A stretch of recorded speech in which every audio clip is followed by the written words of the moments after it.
Hello ক্যাম্পেস্টিয়ানস, কেমন আছো সকলে? ঠান্ডায় আশা করি সকলেই ভালো আছো।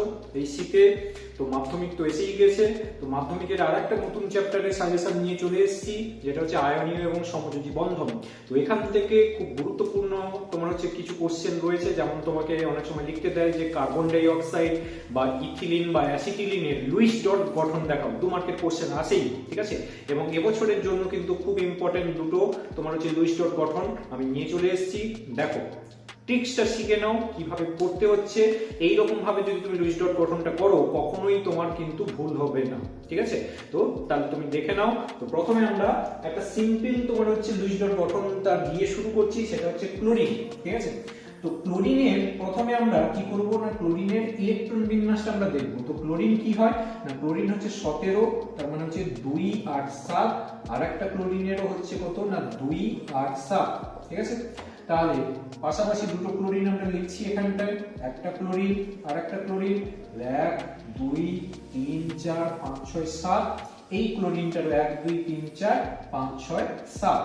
তাহলে তার নিচে ইলেকট্রন বিন্যাসটা আমরা লিখে রাখি 2 8 7, এর হচ্ছে 2 8 7, ঠিক আছে।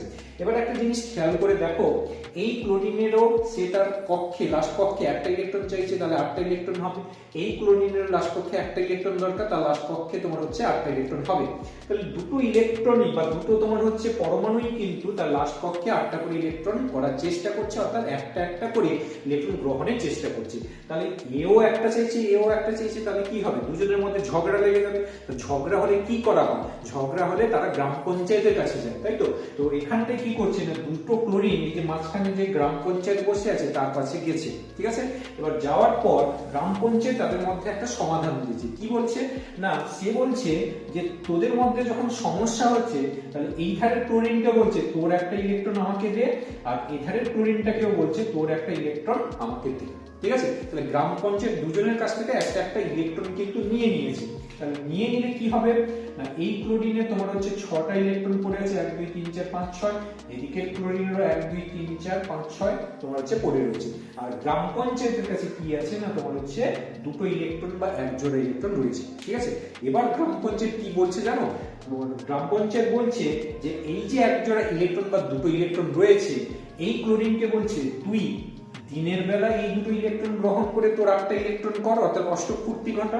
আবার এই ক্লোরিনটাকে বলছে তুই রাত্রিবেলা এই দুটো ইলেকট্রন বা এক জোড়া ইলেকট্রন নিয়ে তুই অষ্টক পূর্তি ঘটা, ঠিক আছে। তাহলেই কিন্তু দুজনের সমস্যা মিটে যাবে। তো সেই কথা অনুযায়ী দুটো ক্লোরিনই তোমার হচ্ছে এক জোড়া ইলেকট্রন সমানভাবে শেয়ার করছে, ঠিক আছে।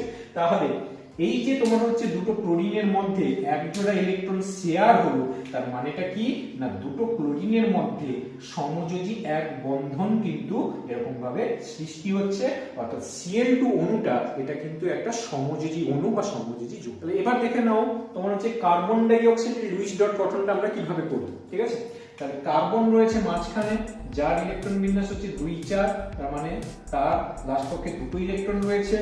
আর অক্সিজেন রয়েছে, তার লাস্ট কক্ষে 6টা ইলেকট্রন হয়, ইলেকট্রন বিন্যাস 2 6। আর এদিকের কার্বনের এদিকের অক্সিজেনেরও তোমার হচ্ছে লাস্ট কক্ষে 6টা ইলেকট্রন রয়েছে, তাহলে তারও লাস্ট কক্ষে 6টা ইলেকট্রন, এরকম ভাবে আমরা করেছি, ঠিক আছে। তাহলে দেখো, এই অক্সিজেনের লাস্ট কক্ষে দুটো ইলেকট্রন দরকার, এরও লাস্ট কক্ষে দুটো ইলেকট্রন দরকার, তাহলে তাদের 8টা করে হবে। এবং এই ধারের কার্বনটা যেটা মাঝখানে রয়েছে তার কিন্তু 4টা ইলেকট্রন দরকার, ঠিক আছে। তো সেই জন্য কি করছে না, এই অক্সিজেন থেকে এক জোড়া ইলেকট্রন, এধারের কার্বন থেকে তোমার হচ্ছে এক জোড়া ইলেকট্রন এসে টোটাল 2 জোড়া ইলেকট্রন কিন্তু শেয়ার হচ্ছে। একই রকম কেস এদিকেও হচ্ছে, এই কার্বন থেকে এক জোড়া ইলেকট্রন, এই অক্সিজেন থেকে এক জোড়া ইলেকট্রন এসে তোমার হচ্ছে 2 জোড়া ইলেকট্রন কার্বন এবং অক্সিজেনের মধ্যে শেয়ার হচ্ছে, ঠিক আছে। তাহলে এর পরের স্টেপটা কিরকম লিখবো না, অক্সিজেনের তোমার তাহলে পড়ে রয়েছে 1 2 3 4টা ইলেকট্রন, কার্বন আর এদিকেও অক্সিজেনের আমরা লিখে রাখছি 1 2 3 4 ইলেকট্রন পড়ে রয়েছে। আর মাঝখানের দিকে তোমার হচ্ছে 2 জোড়া ইলেকট্রন, এখানেও মাঝখানে 2 জোড়া ইলেকট্রন, ঠিক আছে। এবার দেখো, অক্সিজেনের তোমার হচ্ছে নিজস্ব 2 জোড়া, আর এখানে যে 2 জোড়া রয়েছে এই 2 জোড়া নিয়ে টোটাল 4 জোড়া, অর্থাৎ 8টা ইলেকট্রন করছে। আবার এদিকের অক্সিজেনের সেম কেস করছে, তার নিজস্ব 2 জোড়া, আর এই 2 জোড়া নিয়ে তার 8টা ইলেকট্রন কমপ্লিট করছে, ঠিক আছে। আর মাঝখানে থাকা কার্বন এদিকে 2 জোড়া আর এদিকে 2 জোড়া নিয়ে টোটাল 8টা ইলেকট্রন কিন্তু সে কমপ্লিট করবে, ঠিক আছে। তাহলে স্ট্রাকচারটা কিরকম হবে কার্বন ডাই অক্সাইডে, না কার্বন এবং অক্সিজেনের মধ্যে দেখো দুজোড়া ইলেকট্রন হয়েছে, তাই এদের মধ্যে দ্বিবন্ধন হবে।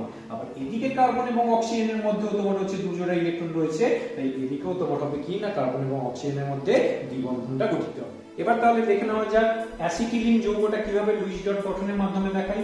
দেখো এখানে তোমার হচ্ছে দুটো কার্বন রয়েছে, মাঝখানে রাখলাম, আর হাইড্রোজেন গুলোকে এরকম সাইডে আমরা রেখেছি। তো হাইড্রোজেনের একটা ইলেকট্রন থাকে, আর কার্বনে তোমার হচ্ছে চারটা ইলেকট্রন লাস্ট পক্ষে থাকে। তো সেগুলোকে এরকম ভাবে আমরা সাজিয়ে লিখছি, ঠিক আছে। তাহলে প্রত্যেকটা হাইড্রোজেনের তোমার হচ্ছে লাস্ট পক্ষে একটা ইলেকট্রন আছে, তাহলে আর একটা এক্সট্রা ইলেকট্রন যদি সে গ্রহণ করতে পারে হিলিয়ামের মতন করে তোমার হচ্ছে ইলেকট্রন বিন্যাসটা সে লাভ করবে। তো সেই জন্য কি করছে না হাইড্রোজেনের একটা ইলেকট্রন আর কার্বনের একটা ইলেকট্রন নিয়ে এক জোড়া, এদিকে কার্বনের একটা ইলেকট্রন আর হাইড্রোজেনের একটা ইলেকট্রন নিয়ে এক জোড়া ইলেকট্রন কিন্তু তাদের মধ্যে শেয়ার হচ্ছে, ঠিক আছে। আর মাঝখানে যে এই যে দুটো কার্বন রয়েছে তাদের মধ্যে টোটাল 3 জোড়া ইলেকট্রন কিন্তু এরকম ভাবে তোমার হচ্ছে শেয়ার হয়ে যাচ্ছে, ঠিক আছে। শুধুমাত্র কিসের জন্য না অষ্টক পূর্তির জন্য, ঠিক আছে। তাহলে হাইড্রোজেন কার্বন কার্বন হাইড্রোজেন, দুটো কার্বনের মাঝখানে 3 জোড়া ইলেকট্রন, আর হাইড্রোজেন কার্বনগুলোর মাঝখানে তোমার হচ্ছে এক জোড়া ইলেকট্রন এরকম শেয়ার হচ্ছে। তাহলে প্রত্যেকটা হাইড্রোজেন দুটো ইলেকট্রন নিয়ে তাদের দুটো করছে, এই হাইড্রোজেনও দুটো ইলেকট্রন নিয়ে তোমার হচ্ছে দুটো ইলেকট্রন কমপ্লিট করছে। এবার দেখো এই কার্বন এই এক জোড়া আর মাঝখানে থাকা 3 জোড়া টোটাল 4 জোড়া নিয়ে তোমার হচ্ছে 8টা ইলেকট্রন কমপ্লিট করছে। আবার এই ধারের কার্বন এই এক জোড়া আর এই 3 জোড়া নিয়ে টোটাল 4 জোড়া ইলেকট্রন নিয়ে তার হচ্ছে 8টা ইলেকট্রন কমপ্লিট করছে, ঠিক আছে।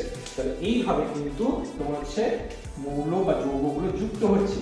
এবং দেখো স্ট্রাকচারটা যদি আমরা করি তাহলে দেখতে পাবে প্রত্যেকটা কার্বন এবং হাইড্রোজেনের মধ্যে যে এক জোড়া ইলেকট্রন শেয়ার হয়েছে, তাই এদের মধ্যে সমযোজী এক বন্ধন সৃষ্টি হচ্ছে।